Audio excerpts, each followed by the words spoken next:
A man smiling and tossing a football towards 3 children. I'm not open! The youngest dives as another fumbles. My name is Martin Robles. I'm from Yakima, Washington, born and raised. I'm currently a staff member at Ohana Services. I'm a youth counselor. Work with troubled teens. Been doing this for like 10 years strong. Martin holds up his photo identification from Ohana Crisis Center. I'm Kyler Bachhoffner. I'm the president and CEO for Ohana Crisis Center here in Yakima, Washington. A mid-sized residential home with adjacent building and basketball hoop, Ohana Crisis Center. Ohana Crisis Center serves youth picked up off the street, homeless. They could have had issues in their foster care that led them to not having placement. The words Ohana Crisis Center in hand-painted stylized lettering. Colorful handprints, signed and dated, cover a wall. Virtually all will have some sort of mental health issue, physical disability, or learning, all gamuts, I would say. Martin enters the center. Tyler, how you doing? Hey, Martin. Pretty good. Any youth that had the opportunity to meet Martin or had Martin work with him would just mention how friendly and how easygoing he was and how personable. I got anxiety, depression, epilepsy. I'm a slow learner, but you're working with people maybe that have the same, maybe a lot of the same stuff. And so you already know how it is because I'm in the same situation. I think that it's easier to understand them and they can kind of understand me. About a year ago, our funding source changed and it required a new license. The organization that licensed us knew of Martin's disability and that disability didn't affect his ability for employment. His background had been approved for numerous years prior. For some reason, it was this time that it was not allowed. They felt like I wasn't capable of doing this job that I've been doing for like almost 10 years. I was like, man, what am I gonna do? In an office, a woman types on a computer. I'm Sarah Eaton, and I'm an attorney here at Disability Rights Washington, and I represented Martin in his case against the Division of Licensed Resources, or DLR. A camera pans to reveal Sarah working at her desk. Martin's employer, Kyler, contacted DRW and told us what was happening. We were able to take on Martin's case for representation. At that point, we requested records and we interviewed state employees and we gathered the information that we needed to be able to figure out what happened and how we could help. Sarah talking with Kyler and Martin outside Ohana Crisis Center.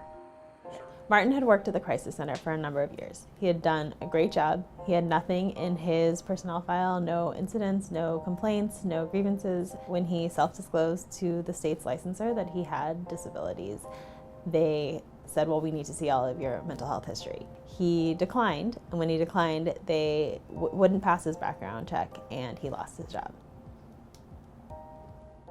The existence of his mental health diagnosis cannot be the basis for requesting all of his mental health records and denying his background check for him not complying.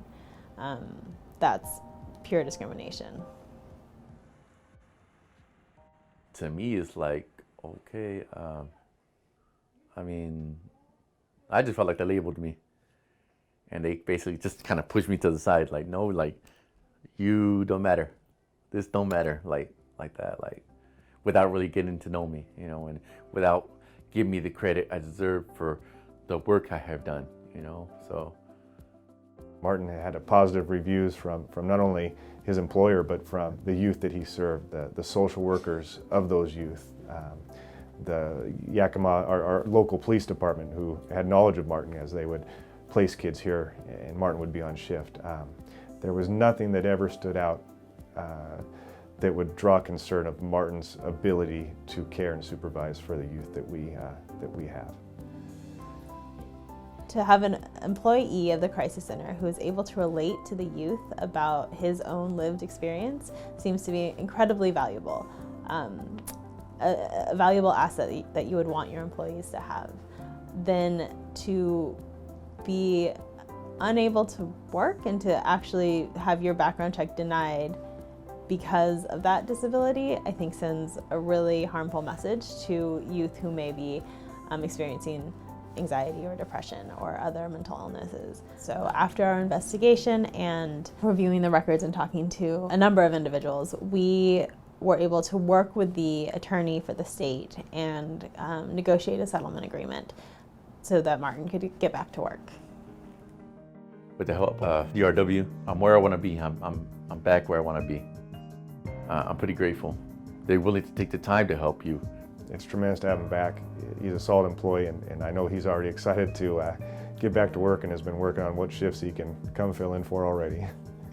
And for anybody that has the same type of problem, make sure you say something. You know, all these stories that we tell, they may be different stories, but at the same time, it's all stuff that has to do with discrimination. So the more we let our stories be heard and don't let ourselves get, you know, pushed around and labeled, the less we'll start seeing stuff like that. DRW helped me in a big way, and I mean, I'm smiling.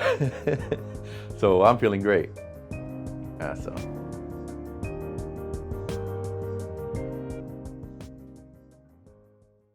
Produced by Rooted in Rights.